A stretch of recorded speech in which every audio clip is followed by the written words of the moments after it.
તો મુંબઈમાં હોર્ડિંગ્સની દુર્ઘટના બાદ પણ ગુજરાતના મોટા શહેરોમાં તંત્ર ઘોર નિંદ્રામાં છે। અમદાવાદમાં પણ ઘણી જગ્યાએ ગેરકાયદેસર અને જોખમી હોર્ડિંગ્સની સામે અમદાવાદ કોર્પોરેશન આંખ ઉપર પટ્ટી બાંધીને બેઠું છે। આ અંગે હવે હાઈકોર્ટમાં અરજી થઈ છે। અરજીમાં યોગ્ય મંજૂરી વગરના અને ગેરકાયદેસર બેનર અને હોર્ડિંગ્સ લોકો માટે જોખમી હોવાની રજૂઆત કરવામાં આવી છે।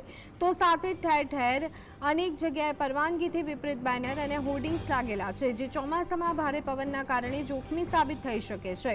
અરજદારે ચોમાસામાં લોકોના જીવ જોખમમાં મુકાય તે પહેલા હાઈકોર્ટના હસ્તક્ષેપની માંગ કરી છે। આ મામલે હાઈકોર્ટે રાજ્ય સરકાર અને અમદાવાદ મ્યુનિસિપલ કોર્પોરેશનને નોટિસ પણ ઇસ્યુ કરી છે। 21 જૂન સુધીમાં પક્ષકારોને જવાબ આપવા માટે કોર્ટે તાકીદ કરી છે।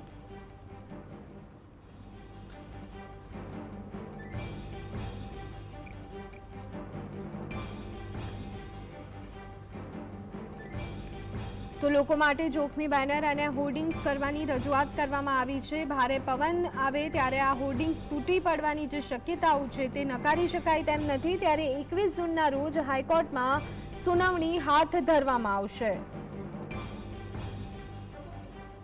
દિવસોમાં ભારે ચોમાસું આવવાની શક્યતા છે અને એ ચોમાસા દરમિયાન સ્ટ્રોંગ વિન્ડની અંદર આ બોર્ડો પડે તો નીચે ચાલનારા રાહદારીઓ કે વાહન ચાલકો, રિક્ષા, સ્કૂટર જે જતા હોય એના પર પડે તો જીવ જોખમમાં આવે એવી શક્યતાઓના કારણે મ્યુનિસિપલ કોર્પોરેશનના આદત પ્રમાણે કોઈ પણ આવી નાગરિક અરજી કરે તો એના પ્રત્યે સહેજ પણ ધ્યાન નથી આપતા।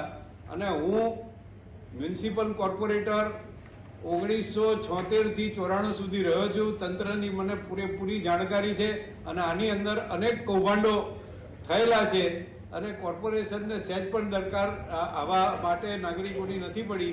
એટલા માટે આ પીઆઈએલ અમારે આની નામદાર હાઈકોર્ટ સમક્ષ દાખલ